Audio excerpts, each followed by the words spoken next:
സാറേ എന്താണ് ഈ സൗണ്ട് ഹീലിംഗ്? സൗണ്ട് ഹീലിംഗ് എന്ന് പറഞ്ഞാൽ ഒരു ടിബറ്റൻ മൊഡാലിറ്റിയാണ് അത്. നമ്മുടെ നാട്ടിൽ പല ടൈപ്പ് മൊഡാലിറ്റികൾ നമ്മൾ ഇതുവരെ കണ്ടിട്ടുണ്ട്. എന്നാൽ ഇതൊരു ടിബറ്റൻ ബുദ്ധ സന്യാസിമാർ ഉപയോഗിക്കുന്ന ഒരു തെറാപ്പിയാണ്.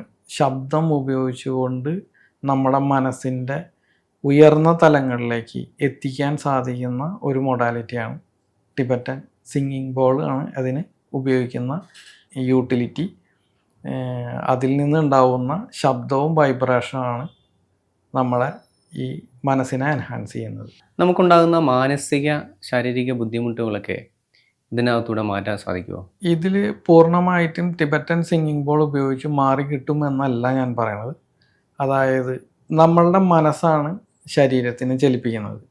അപ്പോൾ ഈ ശരീരത്തിനെ ചലിപ്പിക്കാൻ കഴിവുള്ള മനസ്സിനെയാണ് നമ്മൾ ആദ്യം ട്രീറ്റ് ചെയ്യണത്.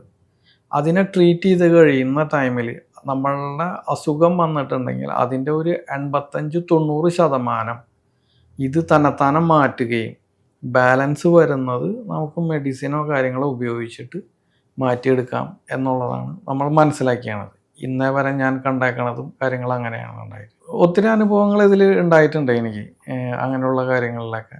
അപ്പോൾ ഇപ്പോൾ ഈ റീസെൻ്റ്ലി ഉണ്ടായതെന്ന് പറഞ്ഞു കഴിഞ്ഞിട്ടുണ്ടെങ്കിൽ പാർക്കിൻസൺസ് ഉണ്ടായ ഒരു വ്യക്തിയാണ്. അപ്പോൾ അദ്ദേഹത്തിന് ഞാൻ എൻ്റെ അടുക്കൽ വന്നിട്ടുണ്ടായിരുന്നു. അപ്പോൾ അവർ ഒരു ദിവസം ട്രൈ ചെയ്യാമെന്നുള്ളതിലാണ് അവർ വന്നിട്ടുണ്ടായിരുന്നത്. അപ്പോൾ അങ്ങനെ ഒരു ദിവസം അവർ ചെയ്ത് കഴിഞ്ഞപ്പോൾ ഞാൻ ആദ്യം കാണുന്ന ടൈമിൽ ഈ പറയുന്ന രോഗി ഒരു ഗ്ലൂമി ആയിട്ടാണ് ഉണ്ടായിരുന്നത്. ഒരു പ്രാവശ്യം എക്സ്പീരിയൻസ് ചെയ്ത് കഴിഞ്ഞപ്പോൾ അവർ സന്തോഷം കൊണ്ട് അവർ ചിരിക്കാൻ തുടങ്ങുകയും വളരെ ഹാപ്പിനെസ് ഫീൽ ചെയ്ത് തുടങ്ങി. അങ്ങനെ അവരുടെ വീട്ടുകാർ എൻ്റെ അടുത്ത് ഞാൻ പറഞ്ഞ 7 ദിവസമാണ് അവർക്ക് ടൈം പറഞ്ഞിട്ടുണ്ടായിരുന്നത്. അങ്ങനെ അവർ 7 ദിവസം ചെയ്യാൻ തയ്യാറായി. അങ്ങനെ 2ാമത്തെ ദിവസവും ക്രോസ് ചെയ്തു. അഗെയിൻ 3ാമത്തെ ദിവസം അയാൾ ഓട്ടോമാറ്റിക്കായിട്ട് അയാൾക്ക് എണീക്കാൻ സാധിച്ചു. വൺസ് ഈ ഹീലിംഗ് കഴിയുമ്പോൾ തന്നെത്താൻ അയാൾ എണീറ്റു. അത് അവരിലുണ്ടായ വളരെയധികം വലിയൊരു വ്യത്യാസമാണ് സംഭവിച്ചത്. അവർ വളരെ സ്ലോവിലാണ് എന്തെങ്കിലും കാര്യങ്ങളൊക്കെ ചെയ്യാൻ പറ്റുള്ളൂ. എണീക്കാനോ നടക്കാനോ ഒന്നും പറ്റില്ലായിരുന്നു, അങ്ങനെയായിരുന്നു. പക്ഷേ ഇത് കഴിഞ്ഞ 3ാമത്തെ ദിവസം കഴിഞ്ഞപ്പോൾ അവർക്ക് എണീക്കാൻ സാധിച്ചു. ഇതുപോലെ തന്നെയാണ് ബാക്കിയുള്ള കുറേ കേസുകൾ കണ്ടത്. റീസെൻ്റ്ലി കണ്ടതാണ് ഞാനിപ്പോൾ പറഞ്ഞത്. നമ്മുടെ ശരീരത്തിലെ നെഗറ്റീവ് എനർജിയാണോ ഇത് ഹീൽ ചെയ്ത് മാറ്റുന്നത്? ഇതിൽ അങ്ങനെ എനർജി കളയാന്നൊന്നും ഇതിലൊന്നും പറയണില്ല. ഇതിൽ ഒരു ഫ്രീക്വൻസി കറക്റ്റ് ചെയ്യാനാണ് പറയുന്നത്.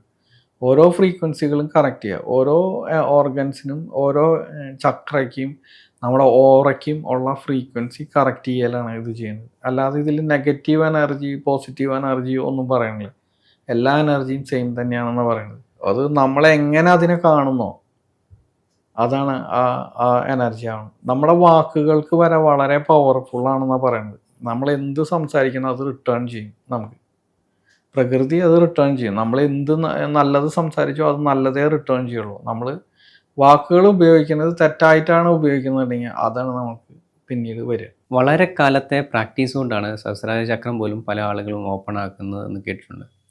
പക്ഷേ ഈ സൗണ്ട് ഹീൽ ചെയ്ത് 5 മിനിറ്റിനുള്ളിൽ സഹസ്രാരം ഓപ്പൺ ആകുമെന്ന് പറയുന്നത് തീർച്ചയായിട്ടും അത് നമ്മൾക്ക് ഒരു ലൈവ് എക്സ്പീരിയൻസ് ഇല്ലാത്ത ഒരാൾക്ക് ഇതൊരു മിസ്റ്ററി തന്നെയാണ്. വൺസ് എക്സ്പീരിയൻസ് ചെയ്ത് കഴിഞ്ഞിട്ടുണ്ടെങ്കിൽ ഇതിൻ്റെ എല്ലാ പൊട്ടൻഷ്യലും എങ്ങനെയാണെന്നുള്ളത് നമുക്ക് മനസ്സിലാവും. മണി ബ്ലോക്ക് ഇതിനകത്തൂടെ പരിഹരിക്കാൻ സാധിക്കും. ഈ സാമ്പത്തിക പ്രശ്നം എന്ന് പറയുന്നത് ശരിക്കും പറഞ്ഞാൽ നമ്മുടെ മാനസിക തലത്തിലാണ് വരുന്നത്. നമ്മളെ ചിന്തകളാണ് സമ്പത്തിനെ ഉണ്ടാക്കുന്നതും ഇല്ലാതാക്കുന്നതും. ഈ ചിന്തകളെ കൺട്രോൾ ചെയ്ത് കഴിഞ്ഞിട്ടുണ്ടെങ്കിൽ നമുക്ക് സമ്പത്തിനെ നമുക്ക് അട്രാക്റ്റ് ചെയ്യാൻ സാധിക്കും. നമ്മുടെ ആഗ്രഹങ്ങളൊക്കെ സാധിക്കുമോ? അത് തീർച്ചയായിട്ടും സാധിക്കും. നമ്മുടെ മനസ്സിനെ അത് കൺട്രോൾ ചെയ്യാൻ സാധിച്ചു കഴിഞ്ഞിട്ടുണ്ടെങ്കിൽ നിങ്ങൾ ഏത് ആഗ്രഹങ്ങളെയും നമുക്ക് അട്രാക്റ്റ് ചെയ്യാൻ പറ്റും. അതായത് ലോ ഓഫ് അട്രാക്ഷൻ എന്ന് പറയുന്ന ഒരു ടേം ഇവിടെ വന്നത് നമ്മളെല്ലാവരും അറിയാൻ കാരണം ദ സീക്രട്ട് എന്ന് പറയുന്ന ഒരു ബുക്ക് സിനിമയായതിന് ശേഷമാണ്. എല്ലാ ആളുകളും ഇപ്പോൾ ലോ ഓഫ് അട്രാക്ഷൻ എന്ന് പറയുന്നത്. ഇത് ആ ഒരു ഫിനോമിന അത് ഈ ബുക്ക് വരുന്നേക്കാളും മുമ്പേ ഉണ്ട് ഇവിടെ, ഈ പ്രകൃതിയിലുള്ളതാണ്. ഇത് ഇന്നും എന്നും ഏത് കാലത്തും വർക്ക് ചെയ്യുന്ന ഒരു ശാസ്ത്രമാണത്. അതായത് ഒരു ടേമാണ് ആ സംഭവം. അപ്പോൾ അത് എന്നും വർക്ക് ചെയ്യുന്ന ഒരു സാധനമാണ്. നമുക്കതിനെക്കുറിച്ച് അറിയില്ല എന്നുള്ളതാണ്. ഈ സിനിമ വന്നതിന് ശേഷമാണ് നമ്മളതിനെക്കുറിച്ച് അറിയണത്, ഇങ്ങനെ ഒരു ശാസ്ത്രം ഇവിടെ ഉണ്ട് എന്നുള്ളത്. അപ്പോൾ അതിന് വേണ്ടിയിട്ട് ആളുകൾ പരിശ്രമിച്ചു തുടങ്ങി. ഓക്കെ. അപ്പോൾ ഇത് നടക്കണത് മെയിനായിട്ട് നമ്മുടെ മനസ്സിനകത്താണ്. ഈ മനസ്സിൽ നമ്മൾ എന്ത് വിചാരിക്കുന്നോ ആ ഫ്രീക്വൻസി ലെവലിൽ നിങ്ങൾ നമ്മളെന്താണ് ആഗ്രഹം, ഒരു കാറാണോ ആഗ്രഹം, അല്ലെങ്കിൽ ഒരു വീടാണോ, എല്ലാത്തിനും ഒരു ഫ്രീക്വൻസി ഉണ്ടെന്ന് നമ്മൾ പറഞ്ഞു. ഇതുപോലെ ആ ഫ്രീക്വൻസി ലെവലിലേക്ക് നമ്മുടെ മനസ്സിനെ എത്തിക്കാൻ സാധിച്ചാൽ ആ ഈ വസ്തു നമ്മൾക്ക് അട്രാക്ട് ചെയ്തെടുക്കാൻ സാധിക്കും. ഈ സൗണ്ട് ഹീൽ ചെയ്ത് കഴിഞ്ഞാൽ നമ്മളുടെ കരിയറിലൊക്കെ സക്സസ് ആകാൻ സാധിക്കുമോ? കരിയർ സക്സസ് ആവാനായിട്ട് നിങ്ങൾ ഇത് ചെയ്ത് കഴിഞ്ഞ് കഴിഞ്ഞിട്ടുണ്ടെങ്കിൽ നിങ്ങളുടെ മൈൻഡ് ഓട്ടോമാറ്റിക്കായിട്ട് നിങ്ങൾക്ക് ആ കരിയർ നിങ്ങളുടേതാണോ എന്നുള്ളത് ഡിസൈഡ് ചെയ്യും. അപ്പോൾ തന്നെ നമ്മളുടെ ജീവിതത്തിൽ ഇവിടെ ഭൂമിയിൽ വരുമ്പോൾ നമ്മൾ ഓൾറെഡി ഒരു ഡിസിഷൻ ആയിട്ടാണ് വരിക. ഈ കരിയറാണ് നമ്മൾ ചെയ്യാം. നമ്മൾ ആ കരിയറിനെ നമ്മൾ എടുത്തിട്ടുണ്ടെങ്കിൽ അവനത് സക്സസ് ആയിരിക്കും. അത് എടുക്കാത്ത ആളാണ് സക്സസ് അല്ലാത്ത ആൾ. അതായത് നമ്മൾ ഉദ്ദേശിച്ച് വന്ന കരിയർ എടുക്കാത്ത ആൾ. എഗെയിൻ അയാളെ ഈ സബ് കോൺഷ്യസ് മൈൻഡ് അയാളെ അവിടെ നിന്ന് തെറിപ്പിച്ച് ഈ ഒറിജിനൽ കരിയറിലേക്ക് എത്തിക്കുകയാണ് ചെയ്യുക. ഞാൻ എൻ്റെ എക്സാമ്പിൾ പറയുകയാണെങ്കിൽ ഞാനൊരു സോഫ്റ്റ്വെയർ എഞ്ചിനീയർ ആയിരുന്നു. എൻ്റെ കരിയർ അതല്ലായിരുന്നു. എനിക്ക് ഒരുപാട് ആളുകളെ ഈ സൗണ്ട് ഹീലിംഗ് എത്തിക്കലായിരുന്നു എൻ്റെ മെയിൻ കോർ. ഞാൻ ഈ സോഫ്റ്റ്വെയർ പ്രോഗ്രാം ചെയ്യുന്ന സമയത്തൊക്കെ ഞാൻ ഭയങ്കര ഡിസ്റ്റർബ്ഡ് ആയിരുന്നു. എനിക്ക് അത് ജോലി ചെയ്യാൻ പറ്റില്ല. ഭയങ്കര ബുദ്ധിമുട്ടുകളായിരുന്നു. പിന്നെ എനിക്ക് ആവശ്യമുള്ള പണം വരില്ല, ഒന്നും സാധിക്കില്ല, പുറത്തേക്ക് പോകാൻ പറ്റില്ല, ഒന്നും ചെയ്യാൻ പറ്റില്ല. വൺസ് ഞാൻ ഐഡൻറ്റിഫൈ ചെയ്തു എൻ്റെ ജോലി ഇതാണ്, ആളുകൾക്ക് ഇത്രയും അറിവുകളും അത്രയും ആളുകൾ ഉയർത്തണം എന്നുള്ളത്, അത് ഞാൻ മനസ്സിലാക്കി ഞാൻ ആ കരിയറിലേക്ക് മാറി കഴിഞ്ഞപ്പോൾ, ഇത് കരിയറിന് ഉദ്ദേശിക്കാൻ പറ്റില്ല, എൻ്റെ ഒരു ജീവിത ലക്ഷ്യം അങ്ങനെയായിരുന്നു ആയിരിക്കാം.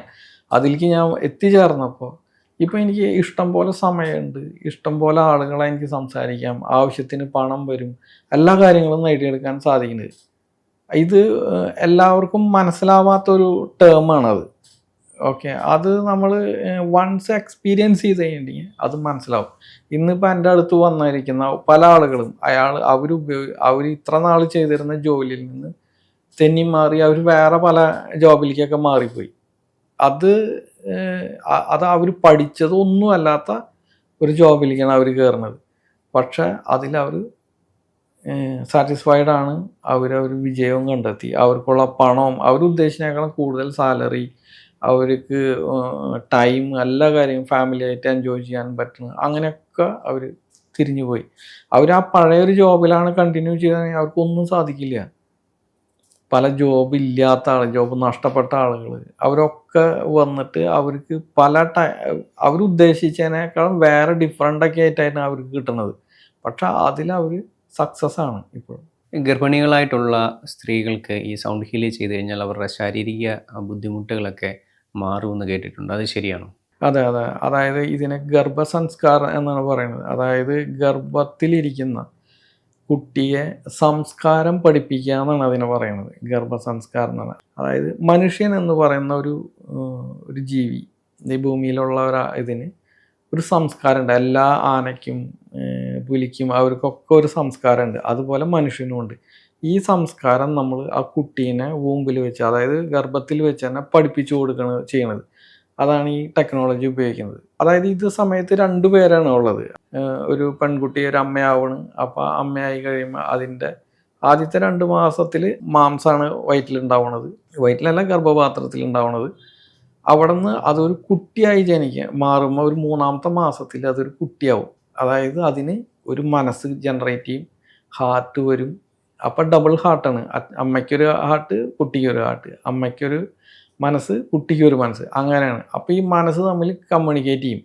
അതായത് കുട്ടിക്കൊരു സാധനത്തിന് അതായത് ആവശ്യപ്പെടും, അത് അമ്മയ്ക്ക് സഹിക്കാൻ പറ്റില്ല, അമ്മയ്ക്ക് അത് അപ്പം തന്നെ വേണം.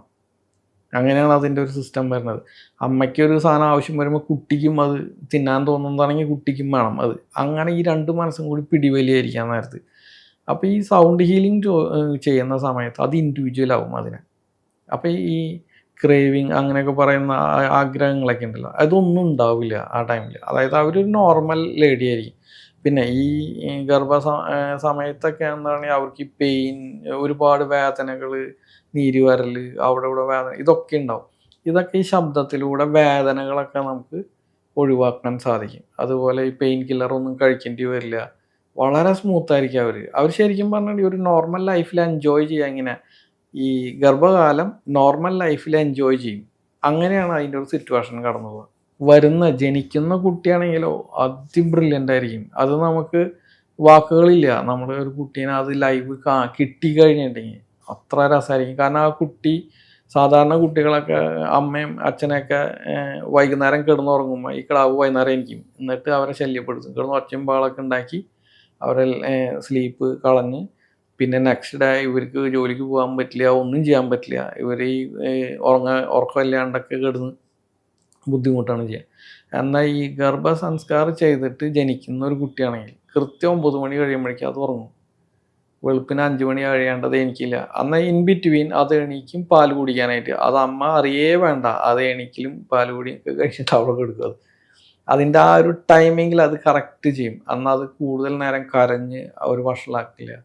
ആരോഗ്യസ്ഥിതിയൊക്കെ വളരെ ഭംഗിയായിട്ടായിരിക്കും ആ കുട്ടിയുടെ ജനനവും കാര്യങ്ങളൊക്കെ ഉണ്ടാവുക. ഈ 7 ചക്രാസ് ഒക്കെ ഉണ്ടല്ലോ, ഈ ചക്രങ്ങളുമായിട്ട് എന്തെങ്കിലും ഇതിന് ബന്ധമുണ്ടോ? ഓരോ ചക്രത്തിന് അതായത് വർക്കുകളുണ്ട്.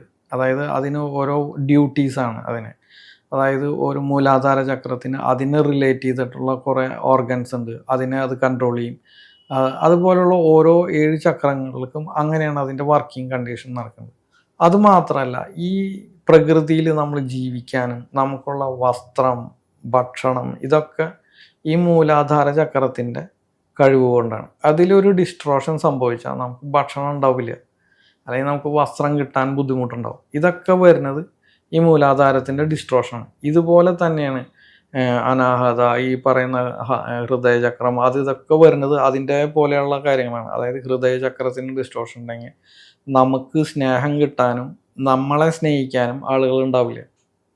അതുപോലെ തന്നെ ഈ നമ്മളുടെ ത്രോട്ട് ചക്രയിലേക്കാണെന്നുണ്ടെങ്കിൽ നമ്മൾ പറയുന്ന വാക്കുകൾ തെറ്റായി പോകാനും അല്ലെങ്കിൽ ഓരോരുത്തർക്ക് അത് മനസ്സിലാവാതിരിക്കാനും ഒക്കെ അതിൻ്റെ കഴിവ് ആ ഡിസ്റ്റോഷനിലാണ് അത് സംഭവിക്കുക. അങ്ങനെ ഓരോ ഡ്യൂട്ടീസാണ് ഈ ഓരോ ചക്രകൾ ചെയ്യുന്നത്. സൗണ്ട് ഹീലിങ്ങിൽ ഈ ചക്രകളെല്ലാം എൻഹാൻസ് ചെയ്യും, അതിനെ ബാലൻസ് ചെയ്യും, സ്റ്റിമുലേറ്റ് ചെയ്യും. ഇതൊക്കെ ചെയ്ത് കഴിയുമ്പോൾ ഇതെല്ലാം നമുക്ക് ഒരേപോലെ കിട്ടാനായിട്ട് ഉള്ള സാധ്യതകൾ കൂടും. ഇത് ചെയ്തു കഴിഞ്ഞാൽ സഹസ്രാര ചക്രം പോലും ഓപ്പൺ ആകുമെന്നാണ് പറയുന്നത്. തീർച്ചയായിട്ടും.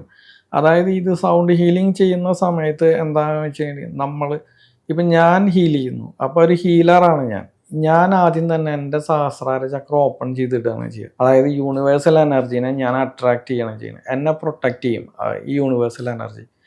എഗെയിൻ ഞാൻ ഈ സഹസ്രാരം ഓപ്പൺ ചെയ്തിട്ട് ഞാൻ ഉദ്ദേശിക്കുന്ന, അതായത് എൻ്റെ അടുത്ത് വന്നിരിക്കുന്ന ഒരു വ്യക്തി, ആ വ്യക്തിയെ ഞാൻ സൗണ്ട് ഉപയോഗിച്ചിട്ട് അയാളുടെ സഹസ്രാരം ഓപ്പൺ ചെയ്യും.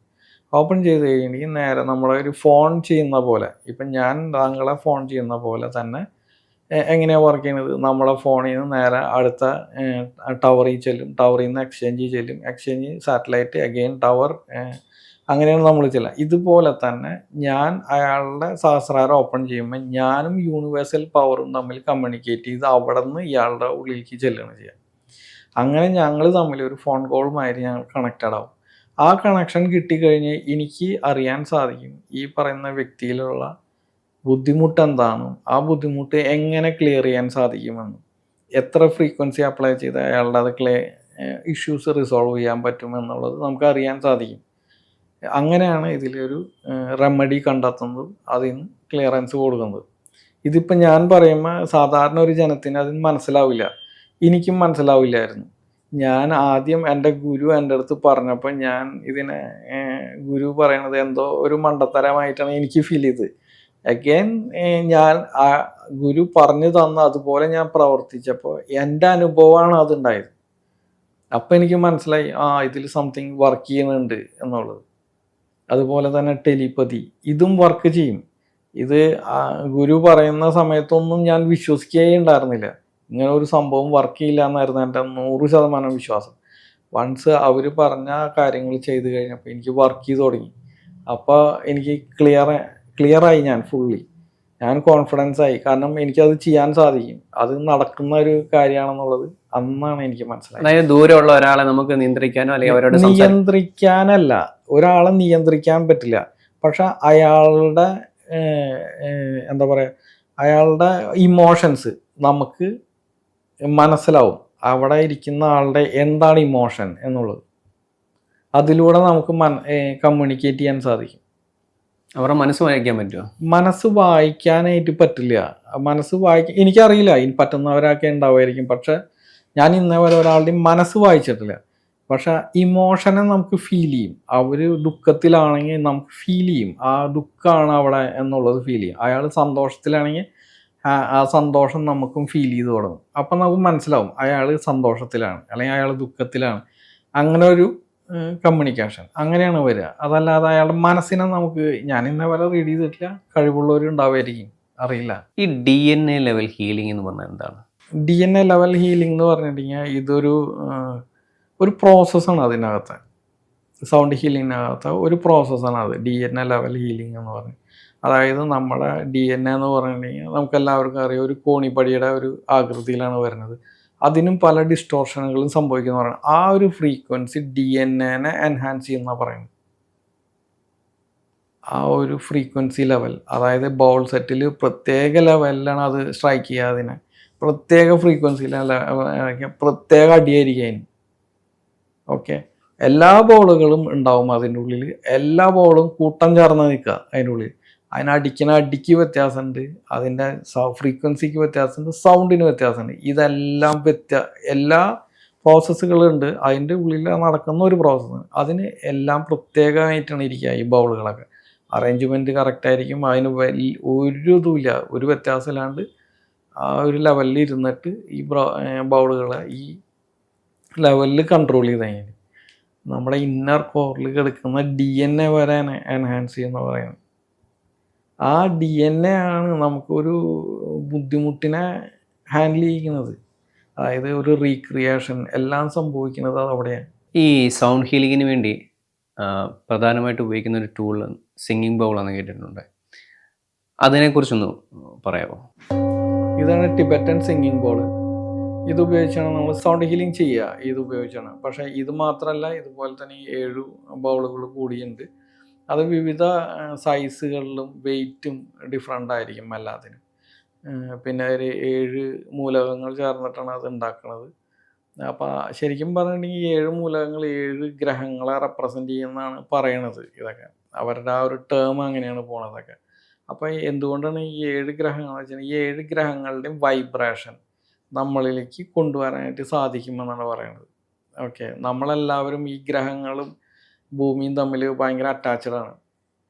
ഇതെങ്ങനെയാണ് കൂടുതൽ മനസ്സിലാക്കാന്ന് വെച്ച് കഴിഞ്ഞാൽ, നമ്മളെ ചന്ദ്രൻ്റെ ഒരു കാര്യം പറഞ്ഞാൽ തന്നെ നിങ്ങൾക്ക് മനസ്സിലാവും. അതായത് നമ്മളെ അമാവാസി അതുപോലെ പൂർണ്ണചന്ദ്രനും വരുന്നുണ്ടല്ലോ. അപ്പോൾ ഈ വേലിയേറ്റം വേലിയിറക്കം ഇതൊക്കെ ഇത് തമ്മിലുള്ള ഭയങ്കര റിലേഷനാണ്. അത് എല്ലാ കാര്യങ്ങളിലേക്കും നമുക്ക് നേരത്തെ തന്നെ അറിയുന്ന കാര്യങ്ങളാണ്. അതുതന്നെ ഇതിൻ്റെ ഉള്ളിലും വർക്ക് ചെയ്യുന്നുണ്ട് എന്നാണ് പറയുന്നത്. അതുപോലെ തന്നെ ഈ ഗ്രഹങ്ങളുടെ ഓരോ ഗ്രഹത്തിനും പ്രത്യേകം ഓരോ മെറ്റലുകളാണ് കൺസെപ്റ്റിൽ കൊണ്ടുവന്നതാണ്. ഇന്ന മെറ്റൽ ഈ ഗ്രഹത്തിന് എന്നൊക്കെയാണ് പറയുന്നത്. അപ്പോൾ ആ മെറ്റലുകളൊക്കെയാണ് ഇതിൻ്റെ ഉള്ളിൽ വന്നേക്കുന്നത്. അപ്പോൾ ആ വൈബ്രേഷൻ നമ്മുടെ ശരീരത്തിന് കിട്ടുമെന്നാണ് പറയുന്നത്. ചിലപ്പോൾ ഈ ഗ്രഹങ്ങളുടെ വൈബ്രേഷൻ കുറയുമ്പോഴാണ് ഓരോ അസ്വസ്ഥതകളൊക്കെ വരുന്നതെന്നാണ് പറയുന്നത്. പ്രത്യേകിച്ച് മാനസികാവസ്ഥ, അതായത് നമ്മളുടെ ഈ അമാവാസി ദിവസങ്ങളിൽ ഈ മാനസിക പ്രശ്നങ്ങളൊക്കെ ഉള്ളവർക്കൊക്കെ കൂടുതലായിരിക്കും. എന്നാൽ ഈ നമ്മുടെ പൂർണ്ണചന്ദ്രൻ ഫുൾ മൂൺ ടൈമിലാവുന്നുണ്ടെങ്കിൽ വളരെ ഹാപ്പിനെസ് ആയിരിക്കും. പല പൂക്കൾ, താമര എന്നുള്ള സാധനങ്ങളൊക്കെ വിരിയണത് ഈ പൂർണ്ണചന്ദ്രൻ വരുന്ന സമയത്താണ്. ഈ നമ്മളെല്ലാ മൃഗങ്ങളും ഹാപ്പി ആവണതൊക്കെ ആ ടൈമിലാണെന്ന് പറയും. അപ്പോൾ ഏറ്റവും കൂടുതൽ നമ്മൾ ഹാപ്പി ആവാനായിട്ട് പൂർണ്ണചന്ദ്രൻ്റെ ടൈമിൽ അന്നും അതിൻ്റെ തലേദിവസം അതിൻ്റെ പിറ്റേ ദിവസം നമ്മളിത് ചെയ്ത് കഴിഞ്ഞാൽ നമുക്ക് ഭയങ്കരമായിട്ട് ഹാപ്പിനെസ് ഫീൽ ചെയ്യും. പിന്നെ അതുപോലെ തന്നെ ഈ ഡള്ളായിട്ട് ഉള്ള മൈൻഡ്, അത് ഡിപ്രസ്ഡ് അങ്ങനെയുള്ള ആളുകളൊക്കെ ആണെന്നുണ്ടെങ്കിൽ ഈ അമാവാസി ദിവസം, അതായത് ചന്ദ്രനില്ലാത്ത ദിവസം, അന്ന് അതിൻ്റെ തലേദിവസം അല്ലെങ്കിൽ അതിൻ്റെ പിറ്റേ ദിവസം, ഈ 3 ദിനങ്ങൾ ചെയ്ത് കഴിഞ്ഞാൽ അവർ ഈ ഡിപ്രഷൻ എന്നുള്ള ആ ഒരു ഇതുണ്ടല്ലോ, അതിൻ്റെ വേവ് ലെങ്ത് കുറയും അത്. അപ്പോൾ അത് അങ്ങനെ ഗ്രാജ്വലി അവർക്ക് അത് ഇല്ലാതാക്കാനായിട്ടും സാധിക്കും. നമുക്കറിയാം, അസുഖം വരുമ്പോൾ മരുന്ന് കഴിച്ചാൽ അസുഖം മാറും. ഈ സൗണ്ട് ഹീലിംഗ് ചെയ്യുമ്പോൾ എങ്ങനെയാണ് നമ്മുടെ ശാരീരിക ബുദ്ധിമുട്ടുകൾ മാറുന്നത്? ഇതിൽ ശരിക്കും പറഞ്ഞിട്ടുണ്ടെങ്കിൽ നമ്മളുടെ സൗണ്ട് ഹീലിങ്ങിൽ DNA തലത്തിൽ വരെ ഇത് വർക്ക് ചെയ്യുന്നുണ്ട്. അതായത് DNA റീക്രിയേഷൻ കാര്യങ്ങളൊക്കെ നടക്കുന്നുണ്ട്. നമുക്കെല്ലാവർക്കും അറിയാം, നമ്മളെല്ലാവരും എങ്ങനെയാണ് ഒരു വ്യക്തിയായി മാറുന്നത് വെച്ചിട്ടുണ്ടെങ്കിൽ അത് DNA പ്രത്യേകത അനുസരിച്ചായിരിക്കും. ഈ DNA വരുന്ന ഡിസ്ട്രോഷനുകളാണ് ഇതിലൊക്കെ എഫക്റ്റ് ചെയ്യണത്.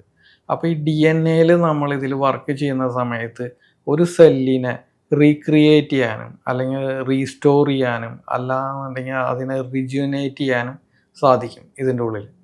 അങ്ങനെയാണ് ഇതിലൊക്കെ മാറ്റങ്ങൾ കൊണ്ടുവരും. സൗണ്ട് ഉണ്ടാക്കുമ്പോൾ ഉണ്ടാകുന്ന വൈബ്രേഷൻസ് ആണോ നമ്മുടെ ഈ അസുഖങ്ങളൊക്കെ മാറ്റുന്നത്? അതായത് നമ്മളുടെ ശരീരത്തിന് എല്ലാ അവയവങ്ങൾക്കും ഒരു വൈബ്രേഷൻ ഉണ്ട്. എല്ലാ വലിയ വലിയ ശാസ്ത്രജ്ഞന്മാർ കണ്ടെത്തിയതാണ്. ഈ ഭൂമി ഫുൾ വൈബ്രേറ്റ് ചെയ്യാണ്, ഇതിലുള്ള എല്ലാ ചരാചരങ്ങളും വൈബ്രേറ്റ് ചെയ്യുന്നുണ്ട് എന്നാണ് പറയുന്നത്. അപ്പോൾ അതുപോലെ തന്നെ നമ്മുടെ ശരീരത്തിലെ ഓരോ അവയവങ്ങളും വൈബ്രേറ്റ് ചെയ്യുന്നുണ്ട്. എല്ലാ വൈബ്രേഷൻ മീൻസ് ഓരോ അവയവങ്ങൾക്കും പെർട്ടിക്കുലർ ഫ്രീക്വൻസി വെച്ചിട്ടാണ് അത് വൈബ്രേറ്റ് ചെയ്യുക. ആ വൈബ്രേഷനിൽ നിന്ന് വ്യത്യാസം വരുമ്പോഴാണ് നമ്മൾക്ക് അസുഖം എന്ന് പറയുന്ന ഒരു സ്റ്റേജിലേക്ക് മാറുക. അത് ചിലപ്പോൾ കുറവായിരിക്കും വൈബ്രേഷൻ, ചിലപ്പോൾ കൂടിയ വൈബ്രേഷനിലേക്ക് പോകും. അപ്പോഴാണ് ഈ അസുഖം എന്ന് പറയുന്ന ഒരു മോഡിലേക്ക് ഒരു മനുഷ്യൻ അല്ലെങ്കിൽ ഒരു ജീവി എത്തിച്ചേരുന്നത്.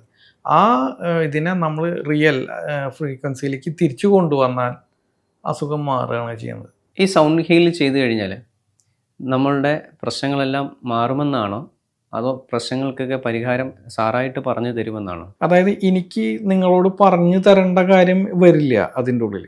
അത് ഈ സൗണ്ട് അവിടെ ആക്ട് ചെയ്യും. അത് ഓട്ടോമാറ്റിക്കായിട്ട് നിങ്ങളെ എൻഹാൻസ് ചെയ്ത് കറക്റ്റ് ഫ്രീക്വൻസി ആക്കിയത് വെക്കും. അതല്ലാതെ നമ്മൾ ഒരാളുടെ അടുത്തിട്ട് ഇന്നത് ചെയ്യണം അല്ലെങ്കിൽ ഇന്നമാതിരി കാര്യങ്ങളുണ്ട് ഇതൊന്നും പറയേണ്ട കാര്യമില്ല. അത് ഓട്ടോമാറ്റിക്കായിട്ട് ആ ഫ്രീക്വൻസി ബാലൻസ് ചെയ്യിപ്പിക്കും. ദെൻ നിങ്ങളുടെ ഇഷ്യൂസ് റിസോൾവ് ആവും. സൗണ്ട് ഹീലിംഗ് കഴിഞ്ഞ് കഴിഞ്ഞിട്ടുണ്ടെങ്കിൽ നിങ്ങളുടെ മനസ്സ് നോ തോട്ട് എന്ന് പറയുന്ന ഒരു സ്റ്റേജിലേക്കായിരിക്കും പോവുക. അതായത് ചിന്തകളില്ലാത്തൊരു ലോകം. നമ്മളെല്ലാവരും പറഞ്ഞു കേൾക്കൽ മാത്രമേ ഉണ്ടായിട്ടുണ്ടാവുള്ളൂ, പക്ഷെ അത് അനുഭവത്തിലേക്ക് നിങ്ങൾക്ക് കൊണ്ടുവരാൻ സാധിക്കും. ചിന്തകൾ ഉണ്ടാവില്ല. പിന്നെ നിങ്ങൾക്ക് എത്ര ചിന്തിക്കാൻ ശ്രമിച്ചാലും നിങ്ങൾക്കൊരു ചിന്ത പോലും കിട്ടില്ല. അത് നിങ്ങൾക്ക് ഒരു ദിവസമോ 2 ദിവസം വരെ മെയിൻറ്റെയിൻ ചെയ്യാനും സാധിക്കും. അത് പിന്നീട് നിങ്ങൾക്ക് ചിന്തകൾ വരും. അതിനെ നിങ്ങൾക്ക് കൺട്രോൾ ചെയ്യാനായിട്ടുള്ള പവർ നിങ്ങളിൽ ഉണ്ടാവും. അൺവാണ്ടഡ് ചിന്തയാണെങ്കിൽ അതിനെ അവോയ്ഡ് ചെയ്യാൻ നിങ്ങളെ കൊണ്ട് സാധിക്കും. അതിലെ ആവശ്യമുള്ള ചിന്തയാണെങ്കിൽ നിങ്ങൾക്ക് എൻജോയ് ചെയ്യാൻ സാധിക്കും. നമുക്ക് തന്നെ ഫീൽ ചെയ്യും അത് ആവശ്യമില്ലാത്തതാണ്, എന്തിനാ എന്ന് നമുക്ക് തന്നെ തോന്നും. അതിൽ നമുക്ക് സ്വയം നമ്മുടെ ഒരു ഐഡൻറ്റിറ്റി ഇവിടെ നിലനിർത്തിക്കൊണ്ട് ജീവിക്കാൻ സാധിക്കും. സാധാരണ ഇന്ന് നമ്മൾ ജനങ്ങളൊക്കെ നമ്മുടെ ഐഡൻറ്റിറ്റി മറ്റുള്ളവരുടെ കയ്യിലാണ് കൊടുത്തത്. ഞാൻ അമ്മയാണ്, ഞാൻ മകനാണ്, ഞാനൊരു ഡോക്ടറാണ്, ഞാനൊരു പോലീസാണ്, ഞാനൊരു വക്കീലാണ് എന്നൊക്കെ ഒരു ഐഡൻറ്റിറ്റി ഉണ്ടാക്കുന്നത് ഒരാൾ ചിന്തിക്കണം എന്നുള്ളതാണ്. സപ്പോസ് ഞാനൊരു ബസ് ഡ്രൈവറാണ്, അപ്പോൾ ബാക്കിയുള്ളവരൊക്കെ വിചാരിക്കണം ഞാനൊരു ബസ് ഡ്രൈവറാണ്, എന്നാലേ ഞാനൊരു ബസ് ഡ്രൈവറായിട്ടിരിക്കുള്ളൂ. ഓക്കെ, നമ്മൾ ഐഡൻറ്റിറ്റി മറ്റവരുടെ കയ്യിൽ കൊടുത്തേക്കണം. പക്ഷേ ഇത് കഴിയുമ്പോൾ അങ്ങനെ ഒരു സാധനം കൊടുക്കില്ല ആരുടെ കയ്യിൽ. നമ്മളെ സ്വയമാണ് നമ്മൾ ഏറ്റെടുക്കാതെ. എന്ത് പ്രവൃത്തി നമ്മൾ കൊണ്ടുവന്നാലും അത് നമ്മൾ സ്വയം ഏറ്റെടുക്കും. അതിൻ്റെ എല്ലാ ഫുൾ പവറും നമ്മൾ തന്നെത്താനെ ചെയ്യും. അതിൽ ഈ സൗണ്ട് ഹീൽ ചെയ്തുകൊണ്ടിരുന്നു കഴിഞ്ഞാൽ നമ്മുടെ ജീവിതത്തിൽ പിന്നെ പ്രശ്നങ്ങളൊന്നും ഉണ്ടാകില്ലേ? ജീവിതത്തിൽ പ്രശ്നങ്ങളെ നമ്മൾക്ക് നേരിടാനുള്ള ശക്തി ഉണ്ടാവും. അതിന് നിങ്ങൾക്കൊരു പ്രശ്നം വരുമ്പോൾ അതിനെങ്ങനെ ഹാൻഡിൽ ചെയ്യണമെന്ന് നിങ്ങൾ പഠിക്കും. പിന്നെ നമുക്ക് ഈസിയാണ്. പ്രശ്നമായിട്ടാണ് വരണമെന്നുണ്ടെങ്കിൽ അതിനെ മാറ്റി നിർത്താൻ പറ്റും. അതല്ല നല്ലതായിട്ട് വരണമെങ്കിൽ നമ്മൾ ആക്സെപ്റ്റ് ചെയ്യാൻ പറ്റും നമുക്ക്. അതായത് നമ്മുടെ എല്ലാ മനുഷ്യരുടെയും ഉള്ളിൽ ഒരു ബുദ്ധ എന്ന് പറയുന്ന ഒരു സിറ്റുവേഷൻ ഉണ്ടെന്ന് പറയുന്നത്. സിറ്റുവേഷനാണത്, അല്ല ബുദ്ധനല്ല. ഓക്കെ, ഒരു സിറ്റുവേഷൻ ഉണ്ട്. അതായത് ബുദ്ധന് ബോധോദയം ഉണ്ടായ ഒരു നിമിഷം, അന്ന് ആ നേരത്ത് ബുദ്ധൻ എങ്ങനെയായിരിക്കും എന്നുള്ളതാണ്. ആ ഒരു സിറ്റുവേഷനിൽ നമ്മൾ എത്തും. ഈ സൗണ്ട് ഹീലിംഗ് ഒരു തവണ ചെയ്താൽ മതി. 1 ഹവറിൻ്റെ ഒരു തവണ ചെയ്ത ആ സിറ്റുവേഷനിൽ നമ്മളെത്തും. അവിടെ നിന്നാണ് ക്രിയേഷൻ എല്ലാം ഉണ്ടാവുന്നത്. പിന്നെ നിങ്ങൾക്ക് എന്തും ഡ്രോ ചെയ്യാം. നിങ്ങളുടെ ഒരു വൈറ്റ് ബോർഡിൽ എഴുതി കുറേ എഴുതിയിട്ടിട്ട് നമ്മൾ ഫുള്ള് മാച്ച് കളയുമ്പോൾ വൈറ്റ് ബോർഡ് എങ്ങനെ കാണുന്നു, അത്ര ക്രിസ്റ്റൽ ക്ലിയർ ആയിരിക്കും നിങ്ങളുടെ മനസ്സ്. നിങ്ങൾക്ക് എന്തും ഡ്രോ ചെയ്യാം. അവിടെ ഡ്രോ ചെയ്യണത് പിന്നെ അവിടെ ഉണ്ടാവുള്ളൂ. നിങ്ങളുടെ അതായത് നമ്മൾക്കെല്ലാവർക്കും ഒരു എന്താ പറയുക, ഒരു ലോകമുണ്ട്. ഇപ്പോൾ താങ്കളുടെ ലോകം എന്ന് പറയുന്നത് താങ്കളുടെ സബ് കോൺഷ്യസ് മൈൻഡാണ് താങ്കളുടെ ലോകം. അതായത് താങ്കൾ എന്തൊക്കെ കാണുന്നുള്ളത്. എൻ്റെ ലോകം എൻ്റെ സബ് കോൺഷ്യസ് മൈൻഡാണ്. ഞാൻ അതിലൂടെയാണ് ഞാൻ ഈ ലോകത്തിനെ കാണുന്നത്. ഓക്കെ, ഈ ലോകം എൻ്റെ മാറാണ്, ഷിഫ്റ്റ് ആവണ്. അതായത് എൻ്റെ ഈ നമ്മൾക്ക് എല്ലാവർക്കും ഈ ചാർട്ട് ഉണ്ട്, ഈ ഫ്രീക്വൻസി ചാർട്ടുകൾ, അതായത് ഇമോഷണൽ ചാർട്ട്, ഇതൊക്കെ ഉണ്ട്. ഈ ഫിയർ എന്നൊക്കെ പറഞ്ഞാൽ ഏറ്റവും താഴെ കിടക്കുന്നതാണ്. ഇതിനെ എൻഹാൻസ് ചെയ്തിട്ട് ഉയർത്തിക്കൊണ്ട് ലവ് എന്നൊക്കെ പറയുന്ന ഒരു വലിയ ഭീകരമായ ഒരു സിറ്റുവേഷനിലാണ് നമ്മൾ ചെല്ലുക. അതായത് ഏറ്റവും ഹൈ എൻഡ് ലെവലിലാണ് ആ സാധനം. അവിടെ നിന്ന് മുകളിൽ പോയ എൻലൈറ്റ്മെൻറ്റ് എന്നൊക്കെ പറയുന്ന ഒരു വലിയൊരു സംഭവമുണ്ട് അതിൽ. ഈ എൻലൈറ്റഡ് ആയിട്ടുള്ള ആളുകളൊക്കെ നമ്മൾ കാണുമ്പോൾ നമുക്ക് അത്രയും അട്രാക്റ്റീവായി തോന്നുന്നത് അതുകൊണ്ടാണ്. ഒരു എൻലൈറ്റഡ് ആയിട്ടുള്ള ഒരു പേഴ്സണെ നമ്മൾ കാണുന്നത് എന്തുകൊണ്ട് നമ്മൾ അയാൾ അട്രാക്റ്റ് ചെയ്യും, നമ്മളും അതുപോലുള്ള ഒരാളല്ലേ എന്ന് നമുക്ക് തോന്നും. എന്തുകൊണ്ട് ഇല്ലാത്തതെന്ന് വെച്ച് കഴിഞ്ഞാൽ നമ്മൾ ഈ താഴെ കിടക്കുന്ന ഫിയർ, ഇത് കുറേ ലെവലുകളുണ്ട്. ആ ലെവലിൽ നിൽക്കണം നമ്മൾ. അവിടെ നിന്നാൽ നമുക്ക് ഈ അട്രാക്ഷൻ കിട്ടില്ല. വൺസ് നമ്മൾ ഈ പറയുന്ന എൻലൈറ്റ്മെൻറ്റിലേക്കൊക്കെ എത്തിക്കഴിഞ്ഞിട്ടുണ്ടെങ്കിൽ ഒന്നും നമുക്ക് ചിന്തിക്കാൻ കൂടിയും പറ്റില്ല. അത്ര രസമായിരിക്കും ജീവിതം. നമ്മുടെ ജീവിതത്തിൽ പിന്നെ പേടി ഉണ്ടാവില്ല. നമ്മുടെ ജീവിതത്തിൽ പേടി ഉണ്ടാവില്ല. നിങ്ങൾ പേടി ഉണ്ടാവും എന്ന് പറഞ്ഞിട്ടുണ്ടെങ്കിൽ പേടി ഉണ്ടാവില്ല എന്ന് എനിക്ക് അത്ര കൃത്യമായിട്ട് പറയാൻ പറ്റില്ല. കാരണം എന്താ വെച്ചിട്ടുണ്ടെങ്കിൽ നമ്മളെ ഇവിടെ ജനിപ്പിക്കുന്ന സമയത്ത്, അതായത് ഈ ഭൂമിയിൽ നമ്മുടെ അമ്മയുടെ വയറിൽ നിന്ന് നമ്മൾ പുറത്തിറങ്ങുന്ന സമയത്ത് നമുക്ക് തന്നേക്കണ ഒരു വലിയൊരു അനുഗ്രഹമാണ് ഭയം. അതായത് നിങ്ങൾ ശ്രദ്ധിച്ച് നോക്കിയോ, ഒരു കുട്ടിക്ക് പേടി എന്ന് പറയുന്നത് ശബ്ദത്തിനെ മാത്രമായിരിക്കും, അല്ലാണ്ട് നിങ്ങളെ കണ്ടാലൊന്നും അതിന് പേടിക്കില്ല. അത് ജനിച്ച് വീണ ഒരു കുട്ടി, അറിവില്ലാത്തത്, ഒരു 2 മാസം പ്രായത്തിന് മുമ്പ് വരെ നിങ്ങളെയൊന്നും അത് പേടിക്കില്ല. ഏത് ഭീകരനെ ആനയുടെ അടുത്ത് കൊണ്ട് നിന്നിട്ടാലും അവനൊരു പേടി ഉണ്ടാവില്ല. പക്ഷെ അവനൊരു ശബ്ദം അടിച്ച് നോക്കിയേ, അവൻ പേടിച്ചിട്ടുണ്ടാവും. അപ്പം നമ്മൾ മനസ്സിലാക്കണം ശബ്ദത്തിന് അത്ര പവറുണ്ട്. അവനെ പേടിക്കണമെന്നുണ്ടെങ്കിൽ അവന് ശബ്ദം കൊടുത്താൽ മതി. ഏതൊരു കുട്ടീനെ ഒച്ചയെടുത്ത് നോക്കിയാൽ അവൻ പേടിച്ച് നീങ്ങിക്കും. എന്നിട്ടാണ് അവൻ വിചാരിച്ചിട്ട്. ഈവൻ നമ്മളാണെങ്കിലും ഒരു ഇടി മിന്നിയാൽ ചിലപ്പോൾ നമ്മളടക്കം പേടിക്കും. ഈ ഭയം എന്ന് പറയുന്നത് നമ്മളെ അറ്റാച്ച്ഡ് ആണ്, നമ്മളുടെ ഈ ഒരു അനുഗ്രഹമാണ് ശരിക്കും. എല്ലാ ജീവികളിലും വരുമ്പോൾ ഉണ്ടാകുന്ന ഒരു വികാരമാണ് ഭയം, ഏത് ജീവിക്കും. ഞാൻ കഴിഞ്ഞ ദിവസം എൻ്റെ അടുത്ത് വന്ന ഒരു വ്യക്തി പറഞ്ഞൊരു ഡയലോഗാണ്. അതായത് അവൻ ഈ കാടുകളിലൊക്കെ പോണ്, മലയുടെ മുകളിലൊക്കെ കയറുന്ന ഒരാളാണ്. അവൻ എൻ്റെ അടുത്ത് പറഞ്ഞൊരു ഡയലോഗാണ്. അതായത് ഞാൻ അവൻ്റെ അടുത്ത് ചോദിച്ചു, നീ ഇത്രയൊക്കെ പോകുന്നുണ്ട്, വല്ല പാമ്പോ അല്ലെങ്കിൽ ആന കുതിരയൊക്കെ വന്നാൽ പുലിയവാലയില്ലേ, നല്ല പുലി എന്തെങ്കിലുമൊക്കെ വന്നാൽ പ്രശ്നമായില്ലേ, ഈ കാട്ടിലൊക്കെ നീ എങ്ങനെ പോകണമെന്ന് ചോദിച്ചു ഞാൻ അവൻ്റെ അടുത്ത്. അവൻ പറഞ്ഞൊരു വാക്ക് ഇതാണ്, പല ജീവികളും മനുഷ്യൻ എന്ന് പറയുന്ന നമ്മൾ അവിടെ ചെന്നാൽ അവർ മാറും. ഏത് ജീവിയാണെങ്കിലും സത്യമാണത്. ഒരു പാമ്പ് നമ്മൾ ചവിട്ടരുത് അതിൻ്റെ മേത്ത്, പകരം നമ്മൾ അതിൻ്റെ അടുത്ത് ചെന്നാൽ അവൻ മാറിത്തരും നമുക്ക്. മനുഷ്യൻ എന്ന് പറയുന്ന ജീവി ചെന്നാൽ ഏത് ലോകത്തിലെ എന്ത് ജീവിയാണെങ്കിലും മാറും എന്നാണ് പറയുന്നത്. അവിടെ നിന്ന് മാറിക്കൊടുക്കും അത്. അതുകൊണ്ട് നമ്മൾ പേടിക്കാനില്ല എന്നാണ് അവൻ പറഞ്ഞത്. ഈവൻ ആന 1 മീറ്റർ അപ്പുറത്ത് ആന നിന്നാൽ പോലും നമ്മളെ തൊടില്ല എന്ന് പറയുന്നത്. ആന നമ്മൾ ചെന്ന് കഴിഞ്ഞിട്ട് ആന തൊടില്ല. കാട്ടിൽ ആന തൊടില്ല എന്ന് പറയുന്നത്. അത് നിയമാണെന്ന് പറയുന്നത്. കാട്ടിലെ നിയമം ഒന്നും ചെയ്യില്ല എന്ന് പറയണത്. അനങ്ങാണ്ട് നിൽക്കുന്നത്, അതായത് പ്രതിമ നിൽക്കണ മാതിരി നിൽക്കുന്ന പറയണത്. നമ്മൾ അതിൻ്റെ അടുത്തോളം നടന്നു പോയാലൊന്നും ഒരു പ്രശ്നം ഉണ്ടാവില്ല. പക്ഷെ നാട്ടിലെ ആനയ്ക്ക് ട്രെയിനിങ് ആണ് വന്നതാണ്, അവൻ തൊടുന്നു പറഞ്ഞു. കാട്ടിൽ നിൽക്കണ ആന തൊട്ടില്ല. അവൻ അത്ര അടുത്ത ആനനെ കിട്ടിയിട്ടുണ്ടെന്ന് പറയുന്നത്. 2 മീറ്റർ അകലെ ആന നിന്നുണ്ട്. അവൻ അതിൻ്റെ അടുത്തോടെ നടന്നു പോയെന്നാണ് പറയുന്നത്. ആന ഒന്നും ചെയ്യില്ല എന്നാണ് പറയുന്നത്. അത് കേട്ടപ്പോൾ എനിക്ക് മനസ്സിലായി സത്യമാണത്. നമ്മളൊന്നും ചെയ്യാണ്ടിരുന്നാൽ നമ്മൾ നടന്നു പോയാൽ മതി, ഏത് ജീവിയായാലും മാറിപ്പോകും നമ്മളത്. സത്യമാണത് അല്ലേ? അത് എന്നെ ഒരു ശരിക്കും എനിക്കൊരു എന്താ പറയുക, ഐ ഓപ്പണിംഗ് ആയ ഒരു ഡയലോഗായിരുന്നു അവൻ്റെ.